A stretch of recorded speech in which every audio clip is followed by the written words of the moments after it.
Howdy, folks. Welcome to Redneck Gone Green. I'm your host, David Cobb. I am the redneck, and you bet I've gone green, and I'm trying to convince you to do it too. And as we do every week on Redneck Gone Green, I want to remind you that when we talk about going green, we're going beyond mere environmentalism. We're talking about deep ecology, an appreciation that we are all part of an interconnected web of life. And whatever we do to that web, we ultimately do to ourselves. And whether you come at that from a hard science position or a eco-feminist perspective, or like me, you say both of those things are true, at the end of the day, we are doing it wrong in this society. We need a new political economy that honors Mother Earth, that gets us back into the balance that existed before capitalism, before the inclusion movement.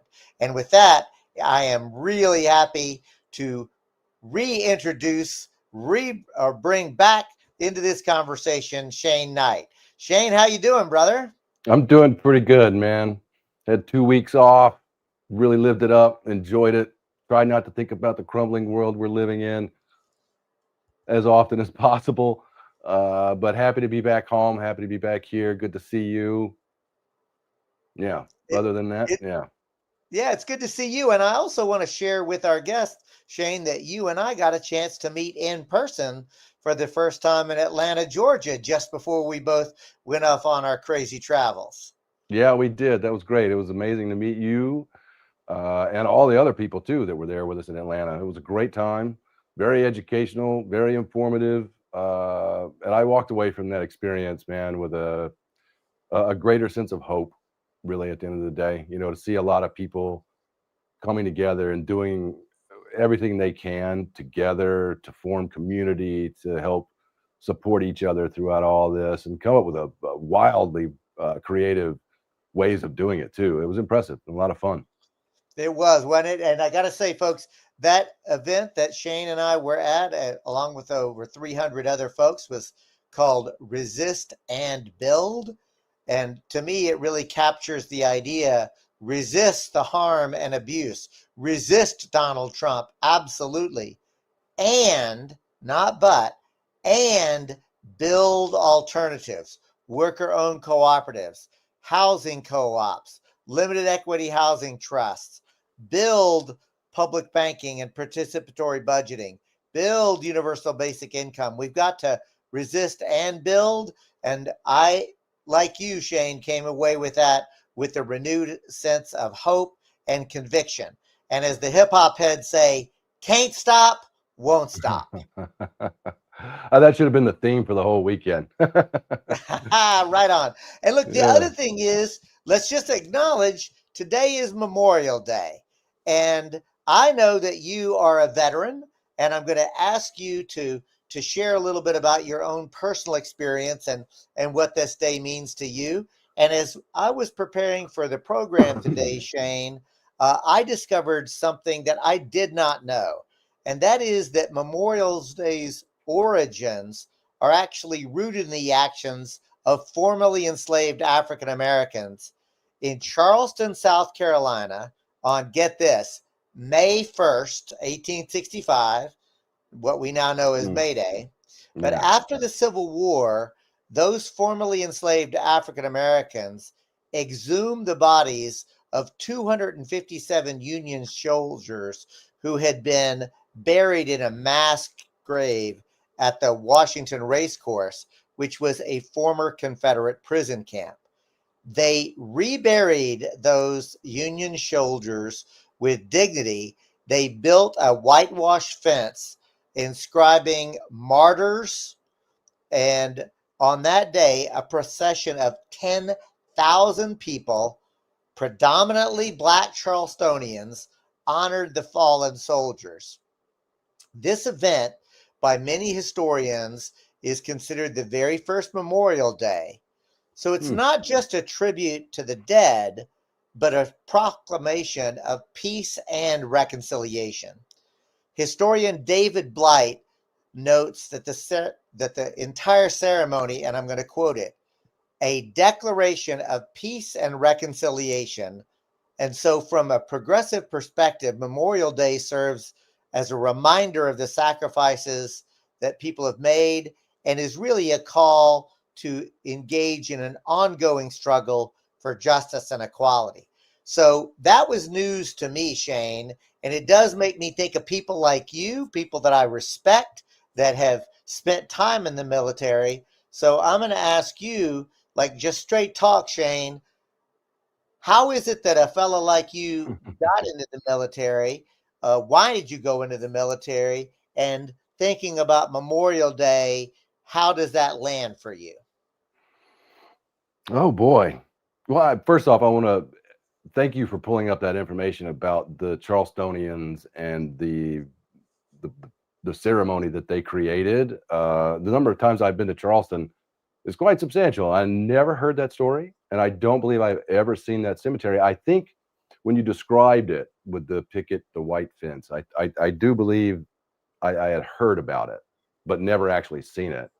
And I'm glad to know the actual origin of it, because for me, uh, Memorial Day and Veterans Day too are both really uh, self-reflective days. Because for me, a poor kid from Mississippi who grew up the son of a preacher, there weren't many options for me. It's not like I was going to inherit the family fucking business and stand on a pulpit for the rest of my life, right? Uh, not being the son of the pharmacy or the veterinarian, there was no, in a small town, there's just, what am I going to do? I had to figure something out. And I did very well in high school. And was selected to go to a summer camp called Boys State. I don't know if you know anything about that, but I do. yeah, good. Yeah, I went to Boys State. You go and you spend the summer there, or I forget, like it was a week long, but you go through the whole process of forming a government and actually trying to create legislation and pass it, to go through the whole process, right? I found it incredibly boring, but I did meet a couple of people there, and one of the instructors was very taken by my, I guess, quote unquote, leadership ability. So before you go forward, I do want to like underscore, because you just asked if I knew about Boys State, which I do, but for the viewers and or listeners who may not, Boys State is a youth leadership and citizenship program run by the American Legion. They take Mhm. very select high school junior and seniors and run them through a uh, they do mock elections, they do mock legislative sessions and other civic activities that are all designed around trying to gain a practical understanding of democracy. So it's actually a big deal, Shane, and really quite an honor that you were chosen to go to Boys State. Well, I'm glad you brought that up. Yeah. At the time I thought, whatever, this is kind of cool, but I had no idea what it was going to lead to, because one of the instructors, or sort of, I guess he wasn't really an instructor. He was more like a manager, sort of. He was part of the crew that selected who was going to come and or participate in the week. Can't even remember his name, but anyway, he approached me at the end of the week and asked me if I had ever thought about applying to the Naval Academy or any of the academies, service academies, which I hadn't. I didn't really understand what they were. And I went through the process with him after talking about it and learning about it. Actually applied to the Naval Academy and fucking got in. I was one of the first people from the state of Mississippi, and actually it's like 6 years.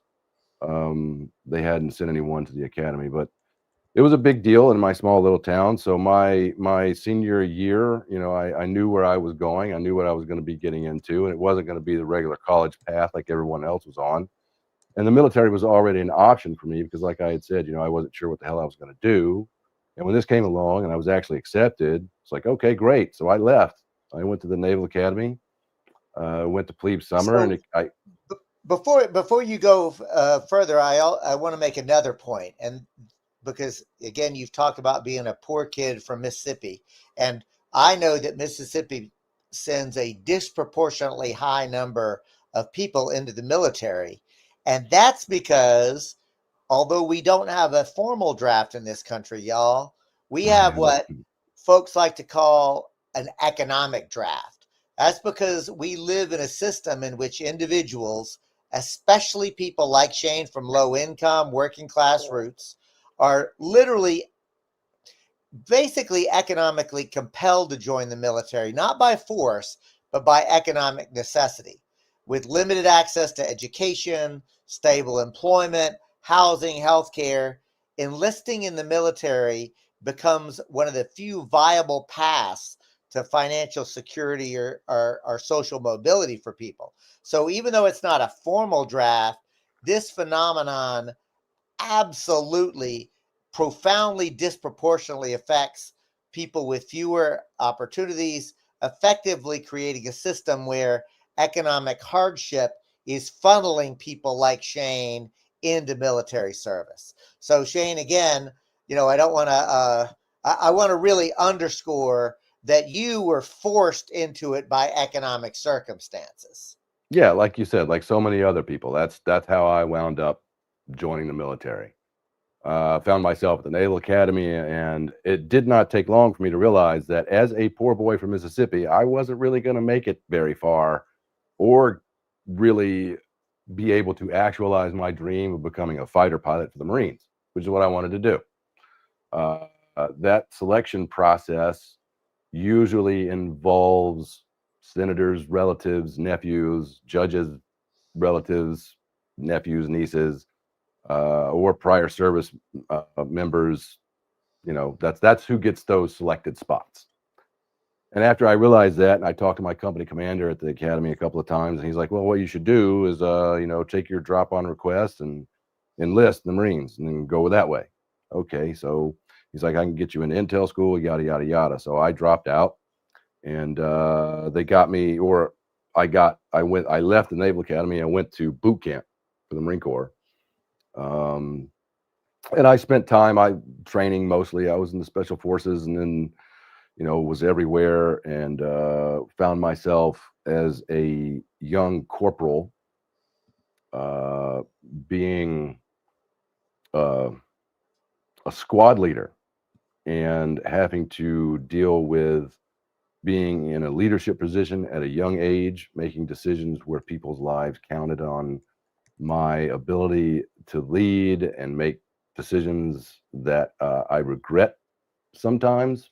So Memorial Day and Veterans Day it's a hard time to sit with the idea that, some of the decisions that I made led to people getting killed, and that's what today is. I look back and I remember the Marines who I spent time with and had to bury. Um, and two, the whole disillusionment process of actually being in the military and seeing the things that I did and going to the places that I did was an eye-opening experience. One of the things that I did do was quote unquote monitor the arms trade in certain places around the world, and to see that whole process of the American involvement with war around the world, and coming to the conclusion that, oh my, every war we've been in since World War II has really been nothing other than proof of concept for a weapon system, in my opinion. So no, So I share that opinion. I think that history underscores the truth of what you've said, and I'll take this moment also to recall the words of President Dwight Eisenhower, who said, and I'm going to quote it: "War is a grim, cruel business. A business justified only as a means of sustaining the forces of good against those of evil." He famously stated, "I hate war as only a soldier who has lived it can, only as one who has seen its brutality, its futility, its stupidity." And then I'm going to bring us to Medal of Honor winner Marine Corps General Smedley Butler, who at the time was the most decorated man in the U.S. Armed Services. And he said it plainly and simply, and I'll quote General Smedley Butler: "War is a racket. It always has been.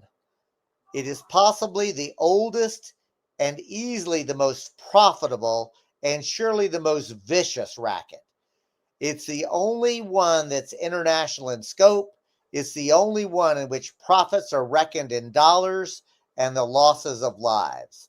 So the fact is, as you said, Shane, wars have been testing grounds for more and more weapons of death and destruction, and war profiteers, the corporate billionaire class, make money off of the death and the suffering, not only of U.S. armed personnel, but civilians. Because remember that as horrific as war is for the military soldiers, and Brown University's Cost of War project tells us that there have been over 7,000 U.S. service members died since September 11th alone.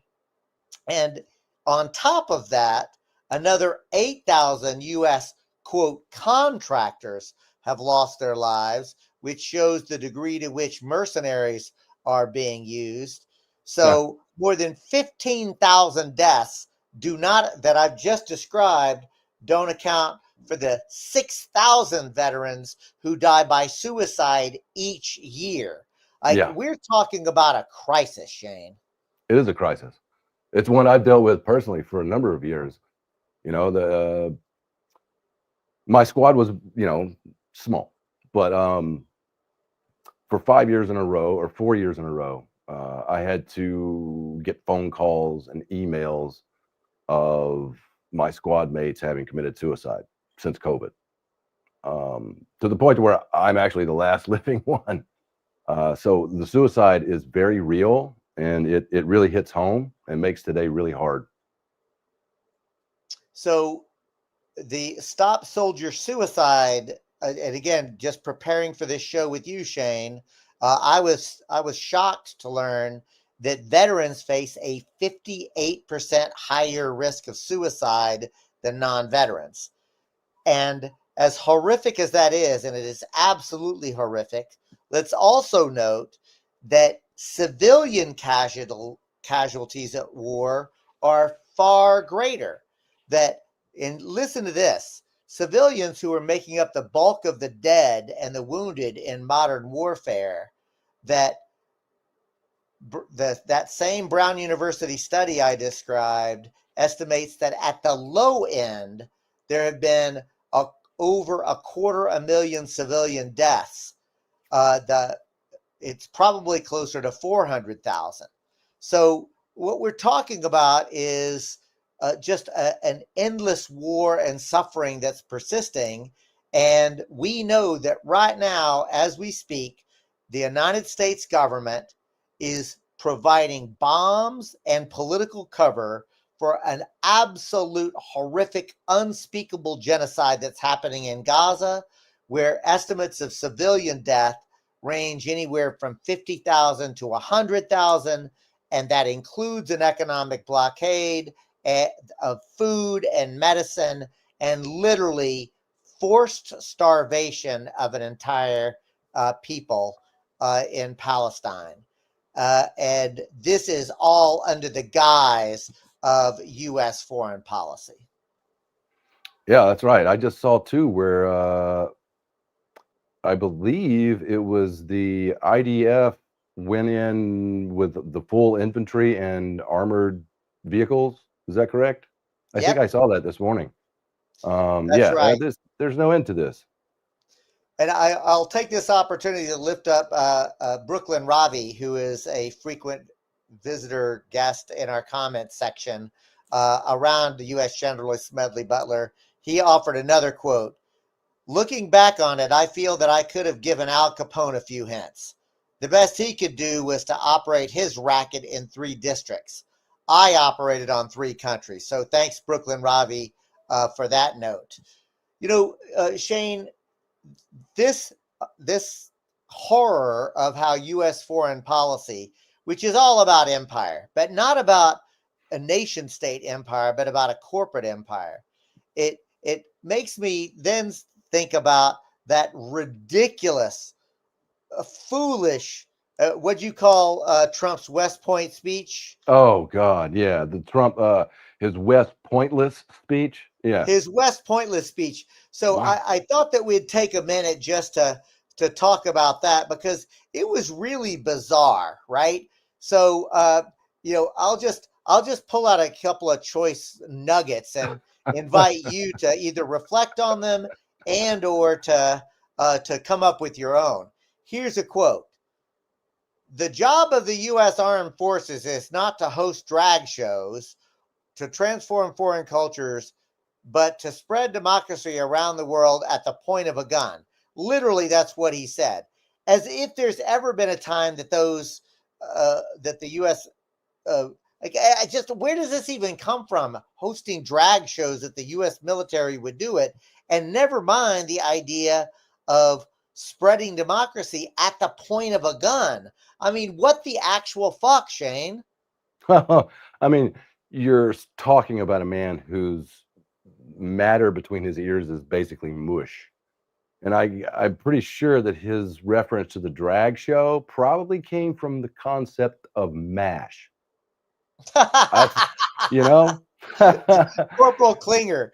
Yeah, that's right. I'm sure that Orange Man has nothing but movies and TV shows of an idea of what the military is. I mean, he ran from it, Captain Bone Spurs himself. So his ideology of the reality is, basically on everything, but specifically this is concretely blurred. So wait, there's more. Listen to this Yeah. quote. Peace through strength. You know the term. I've used it a lot. Because as much as you want to fight, which of course he doesn't, coward that he is, I'd rather do it without having to fight. I just want to look at them and have them fold. And that's happening. So that's his quote. I want to remind you that Russia's war in Ukraine is still raging more than 4 months since Trump guaranteed that he could end that war in one day. Its Yep. military just killed another dozen people in drone and missile strikes in Ukraine. That that that war is raging despite his claim that he could end that war and in fact would end that war within 24 hours of being reelected. Yeah, and it's just ramping up. I don't know. One of the things that I've sort of been looking at in the news that doesn't really get a lot of attention, and going back to my earlier note about testing grounds for weapon system. What is it? The Iskander ballistic missiles that Putin has developed. They're getting through the Patriot missile defense systems that we claim are indefensible, are impenetrable, right? So I don't see an end to this. And also, I saw a thing. I guess it was Saturday coming home. The Danish military is actually gearing up to start protecting themselves because they've noticed through U.S. intelligence and their own that there's been a mounting presence of Russian forces at the Finnish border. That's a little disconcerting. But then you look at what everything that this Orange Man is doing, and it's I don't know. It's scary. It's scary.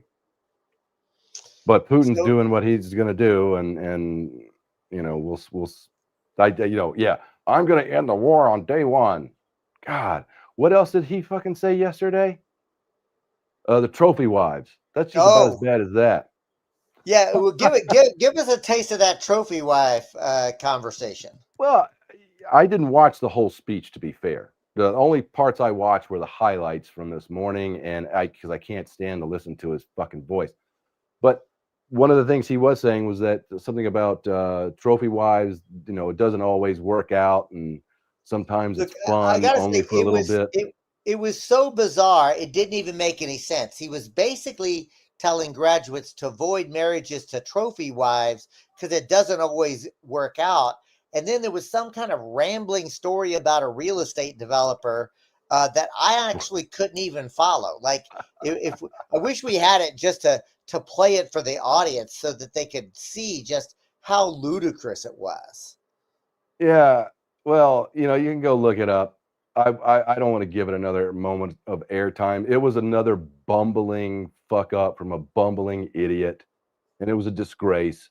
And I hope the cadets and the graduating officers from West Point that are going to be leading the military look at this man and understand that there is nothing there, that they should not uh, put themselves in harm's way because of anything he has to say or wants to do.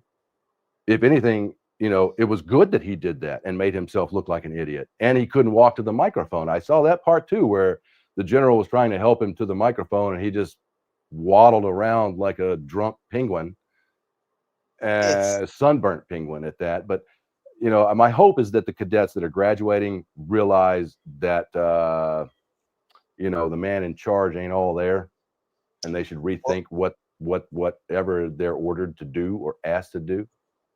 So Shane, like, let's actually take a pivot and a shift because we know our friends over at the Democracy Collaborative continue to put out a fantastic bit of work called Tracking the Crisis. And I know you, when we talked just before this show, you had been following this at trackingthecrisis.org. I'm going to invite you to take the helm, so to speak, and give us a couple of choice tidbits out of Tracking the Crisis. Yeah, I love the Tracking the Crisis thing that the Democracy Collaborative is doing. It really helps. Like, you know, being away on vacation is, like I said, I tried not to pay too much attention, but having this available in my inbox when I got, you know, back stateside, well, was a big help because it kind of broke everything down that's been happening that I didn't pay attention to. And one of the big things that Mel and the group over at the Democracy Collaborative pulled out this past week, obviously, was about this quote unquote big, beautiful bill that Trump's, you know, going on and on about. They break it down very well, giving us the details on the Medicaid cuts, being the largest in history, in fact. And it looks like, you know, the Republicans were saying that the spending cuts weren't far enough. You know, they weren't what enough cuts. And we're looking at now a battle. They're saying she's talking about oh, um, let's see, yeah, they want more cuts um, to be able. Really, at the end of the day, they're trying to concretize and codify cuts for the wealthy by making all of these cuts to Medicaid, Medicare, actually, which you used to think that that was like a third rail for both parties, right? A do not touch line, but they're going right ahead with it. And now in the Senate, they're going to have a battle over how much more they're going to cut and from what. Um, it's it's rife with really just horrible uh, horrible cuts that they're going to make that is going to affect people's lives in so many different ways for a very long time. And the other piece that they talk about in the Tracking the Crisis that I found very interesting was the raising of the debt ceiling, you know, up to $4 trillion, right? Um, which they didn't really speak about. One point that stood out to me that most people don't, I think this is true, but most people I don't think understand that when we have a debt as a country to pay back to a foreign country, one of the ways in which we do that is by borrowing money from the wealthy. And then that collects interest. So the wealthy, the top 1%, is lending money to the federal government and then making money off of that deal. And the Republican uh, Congress right now is basically just handing them more money by raising the debt ceiling. We're going to spend more money, And even though we don't like to spend money. the other And thing that in so absolutely the whole creation of debt and the borrowing money from the predatory class, the and then paying them back interest is just like it does. it doesn't even cover it to talk about adding insult to injury. That's too weak. And Shane, the point that you're making, I want to add to it, and that is, as a result of this, for the first time in history, the what's known as the international credit rating for the United States was downgraded. That's the Hmm. first time it went from a perfect credit rating to the one immediately below it. And Moody's, the international group that does that, Hmm. cited the soaring federal debt as the reason for the change when it became clear that this Trump's tax bill is going to increase the federal deficit by at least $2.5 trillion. Yeah, he's making us look real good around the world too, right? It Yeah, right. It's just nuts. Anyway, I just wanted to is. put that color commentary in as you went through the tracking the crisis. Going through the tracking the crisis thing, there was one other thing that really stood out to me that actually kind of hits home too, because they've been trying to pass what they're referring to as the quote unquote nonprofit killer provision, where that would give the Trump administration the power to deem any nonprofit organization as a terrorist group, remove their 501c3 rating, and then pursue, or at least investigate, the possibility of pursuing criminal charges against said organization. And as a 501c3 organization ourselves at Democracy at Work, we've been kind of keeping an eye on this. But I noted that the tracking the crisis points this out, that they took that out. The nonprofit killer provision was removed from the bill sometime before it passed on Thursday. And then they turned around and tucked in a small provision that, this is very interesting and very scary too, a small provision prohibiting the courts from enforcing contempt charges unless a bond is posted by the plaintiffs. That just means that the Trump administration can continue, as they already are, to ignore any court ruling, including from the Supreme Court, which, I mean, how much more power does the executive branch need beyond that? If you're going to sit there and say, yeah, I hear you, judge, I hear you, Supreme Court justice, fuck off. We're going to do what we want. Is basically what it sounds like they're sliding into this bill, you know, and I the way think that they that's like to right. do it under the cover of night. I also want to just lift up, Shane, that you're getting a lot of love in the comments section from your prior comments. Violin writes in to say this analysis is right. They borrow from the rich at interest instead of taxing them. Yeah. So that's just one of them.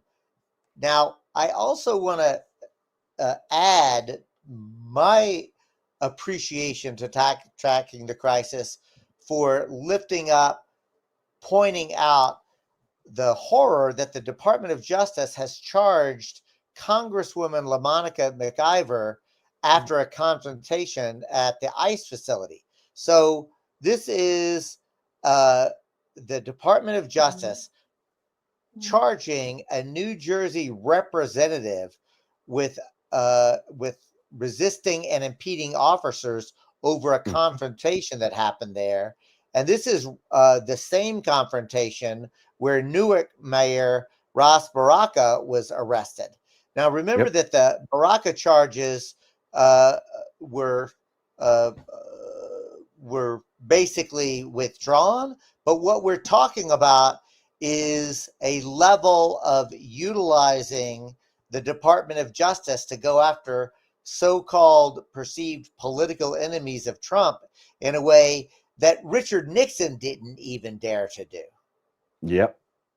Yep. They're testing the limits of, they're testing their boundaries, just like they did in was it in Portland, when they sent in, you remember that several years ago? I remember what year Oh it yeah, was. Like, yeah, it was the during his federal first agents. administration when Yeah, he sent in. This was during the George Floyd protest, and he right. sent in militarized National Guard, which is something that, as you well know, as a service member, is really not done. Like there is a very clear, the U.S. military is not to be used in a domestic situation.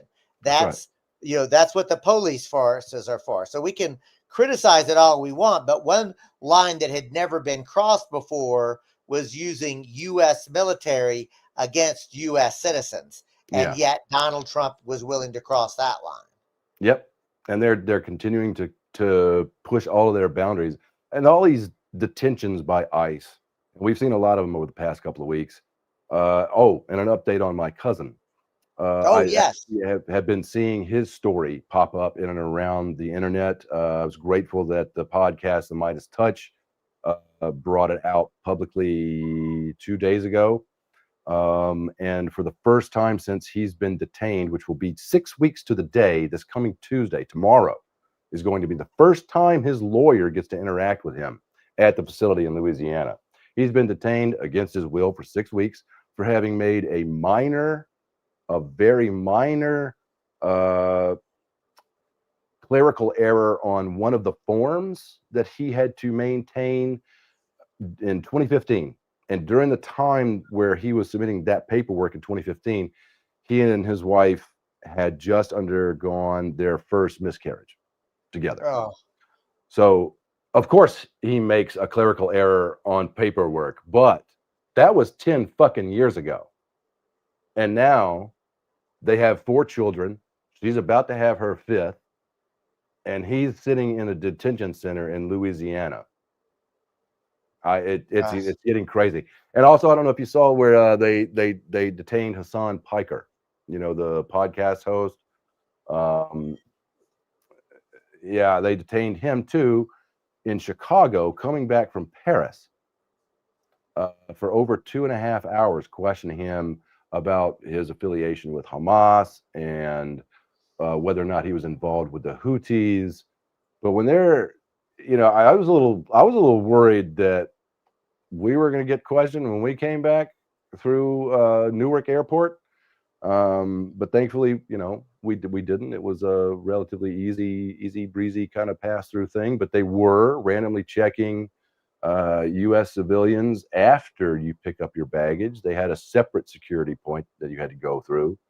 Luckily, when we did, it just all the agents were speaking with other people. I'd never seen anything before like it. And they have also posted a giant new board out over the baggage claim with all these little rules and regulations that I've never seen before that they're enforcing and imposing. I don't know what line is going to have to be crossed before more and more people realize it's time to get into the streets. It is time to stand up and to do something.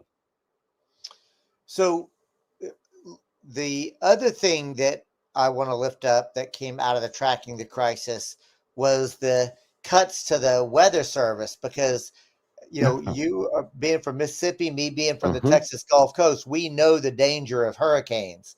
And so NOAA, the National Organization for Atmospheric Administration, announced, pardon me, that there were massive cuts, and this is leaving FEMA no money to pardon me, be prepared for disasters.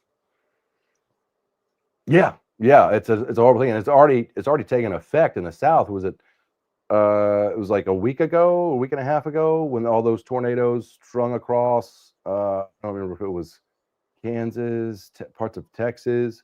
I'm probably getting it wrong, but there were tornadoes where people died. They lost their lives and their homes were destroyed because there was no fucking warning system.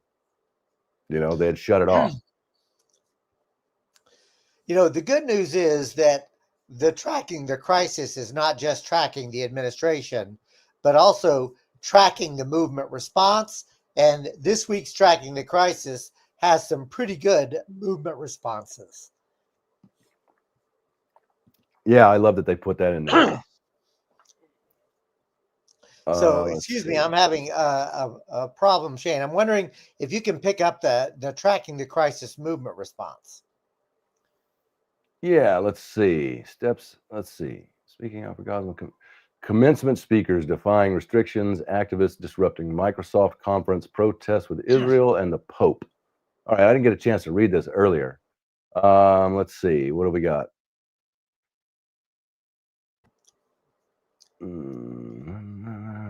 Piece.